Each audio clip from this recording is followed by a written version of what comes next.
بسم الله الرحمن الرحيم. السلام عليكم ورحمة الله وبركاته. waxaad wada ogtihiin adduunka inuu ku faafay cudur dilaa ah cudurkaasoo galaaftay nolosha dad aad iyo aad u fara badan muslin iyo gaalba leh isla markaana adduunka meelo fara badan ka gaaray dad badanna cabsi ku abuuray adduunka oo dhan wuxuu ku howlan yahay dhakhaatiirta dhan waxay ku howlan tahay cudurkaasi sidii loo xakameyn lahaa loogana hortagi lahaa waxaase jirta duco nabiga calayhi salaatu wasalaam ka sugnaatay ducadaasi qofka akhrista asagoo aaminsan ilaahayna ku xiran waxaan shaki ku jirin inuu ilaahay subxaanahu watacaala ka hayn doono waxaa laga yaabaa inaad isweydiisid ma duco laga akhrisan karo coronavirus baa jirta haa way jirtaa bal ila dhegeyso 1400 sano ka hor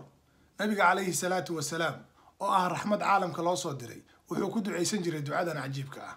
allahumma innii acuudu bika min albarasi waljunuuni waljudaami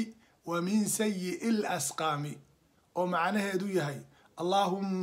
إله يو إني أنيقا أعوذ بك وحن كامن قليا من البرص برصك أيان كامن قليا برصك ولا ليال واد وضا تقانان وعذر لا يقانو وعذر كل عام قارك سلمر كان مذهب كقفك بدلا ومذهب آدي آدو عدو بدلا أما مرة جيركو دنكو وضا دعام ميلا قيبك مذهب كل عام nabiga calayhi salaatu wasalaam wuxuu ilaahay ka magan galay cudurkaas sidoo kale wuxuu ka magan galay cudurka maskaxda ku dhaca oo waalida ah oo ilaahay wuxuu leeyahay wal junuuni waali ayaan ka magan galay sidoo kale mar labaad ilaahay wuxuu ka magan galay mar saddexaad wuxuu ilaahay ka magan galay wal judaami cudurka judaanka la yiraahdo waa cudur xun oo aad iyo aad u xun qofka uu ku dhacana ma taqaanaa jirka ka goosta muuqiisa bedela faraha ka jara xubnaha ka jara qofka uu ku dhaco hadaa aragtid waxaa laga yaabaa inaa aad iyo aad uga cabsatid acuudu billah ilaahay ayaan ka magan galnay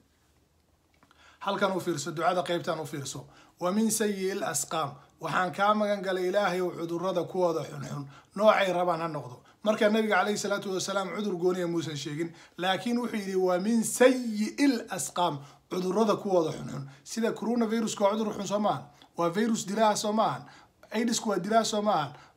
kansarku waa dilaa soo maahan cuduradaas oo dhan ayuu nabiga calayhi salaatu wasalaam isku soo qaado noocay rabaanba ha noqdee ayuu ilaahay subxaanahu watacaala ka magan galay haddaba walaalkayga muslimka ahow ku dadaal mar walba ay balaayo dhacdo in aad ilaahay subxaanahu watacaala xaggiisa u carartid inaad ducooyinka nabi maxamed calayhi salaatu wasalaam dib ugu laabatid aan ku celiya hal mar allahuma innii acuudu bika min albarasi waljunuuni waljudaami wa min sayi lasqaami haddaadan carabi ku oran karinna af soomaali ku dheh ilaahayow waxaan kaa magan galay baras waxaan kaa magan galay waali waxaan kaa magan galay juudaan waxaan kaa magan galay cudurrada xunxun noocay rabaanba ha noqdaane waxaan kaloo rabaa xusuusin inaan xusuusiyo walaalaha cudurkani walaalayaal cudur kala yaqaan ma ahan muslin iyo gaal ilaahayna wuxuu noo sheegay fitan hadday dhacdo balaaye hadday dhacdo cudur hadduu dhaco inuusan ku dhacaynin dadka daalimiinta oo keli ah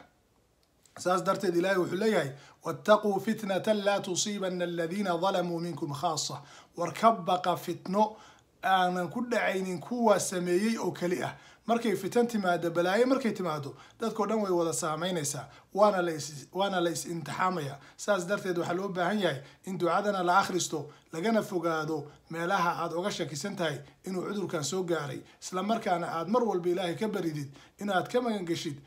inuu kaa badbaadiyo cudurrada xunxun aad iyo aad ayaad u mahadsantihiin ilaahay ha idin xifdiyo ku dadaala ducooyinka nabiga calayhi salaatu wasalaam kuna salliya calayhi salaatu wasalaam maadaama uuna baray ducooyinkan quruxda badan aan ilaahay subxaanahu watacaala ugu dhowaanayno wassalaamu calaykum waraxmat ullaahi wabarakaatuh